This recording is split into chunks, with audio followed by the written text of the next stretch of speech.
आप चाहे राजनीति में किसी से सहमत हो सकते हैं या असहमत हो सकते हैं, लेकिन आज के टाइम में जो राजनीति है उसमें ओवैसी की जो पार्टी है बहुत ही जिम्मेदारी के साथ वो अपना एक पॉलिटिक्स खेल रही है। वो बहुत ही जिम्मेदारी के साथ उसने, जैसे क्या है ना कि मुस्लिम वोट बैंक के लिए जैसे तेजस्वी ने ऐलान किया कि हम वक्फ बिल को फाड़ देंगे, मतलब ये मूर्ख बनाने वाली बातें हैं। संसद से पास हुआ बिल है, उसको तुम कैसे कुछ कर दोगे? ये आज के डेट में जनता समझती है, यूट्यूब है, यूट्यूब से सब देखता है कि किसके हाथ में किसके कितना पावर है, कितना नहीं पावर है। दूसरी चीज़, ओवैसी मुस्लिम है, उसको वो चाहता तो ये बयान दे सकता था, लेकिन वो आज तक ये बयान नहीं दिया है कि वो वक्फ बिल को फाड़ देगा। आज तक नहीं दिया है ये बयान। वो सिर्फ विरोध करता है कि ये गलत हुआ है, लेकिन कभी भी ऐसी बयान नहीं दिया कि जिसके वजह से वो कोई भी ऐसे क्लेम कर रहा हो।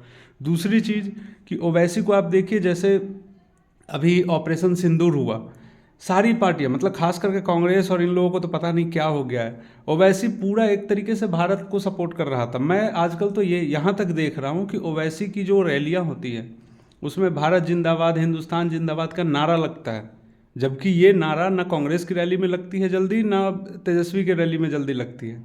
ये लोग पता नहीं कौन से मुस्लिम को खुश कर रहे हैं।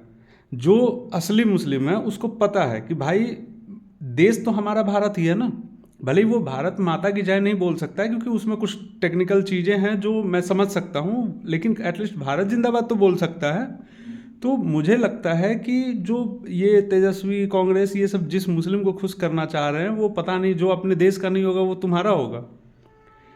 अफगानिस्तान में भी मुस्लिम है, पाकिस्तान में भी मुस्लिम है, क्या दोनों एक हैं? नहीं है, आपस में लड़ रहे हैं। या फिर इराक, ईरान, सीरिया, क्या हुआ है इन सब में? तो ज़रूरी नहीं है कि जो यहाँ का मुसलमान है वो पाकिस्तान का सपोर्ट कर रहा होगा तो वो मतलब बहुत अच्छा रिलेशन हो जाएगा, ऐसा नहीं है भाई। हर जगह पे कुछ ना कुछ कॉन्फ्लिक्ट चल रहे हैं। ओवैसी को ये बात अच्छे से पता है कि उसे रहना हिंदुस्तान में है, उसे राजनीति यहीं पे करनी है, तो वो हिंदुस्तान का ही बात करेगा। भले ही मुस्लिम की रिप्रेजेंटेशन वो मांग रहा है, लेकिन एटलीस्ट कम से कम बात तो भारत का कर रहा है। मतलब उसको बहुत चीज़ों में आप, हो सकता है कि हम और आप विरोध कर सकते हैं, लेकिन एटलीस्ट इन दिनों में जो मैं उसका पॉलिटिक्स देख रहा हूँ काफ़ी मैच्योर पॉलिटिक्स है। और इसी का फ्रस्ट्रेशन है कांग्रेस और जो आरजेडी हो गया या सपा हो गया, इन सब का फ्रस्ट्रेशन है कि भाई अब तो यादव भी छिटक रहा है, वो मुस्लिम भी छिटक रहा है, तो फिर तुम सत्ता में आ नहीं पाओगे। जिंदगी भर तो वो किए।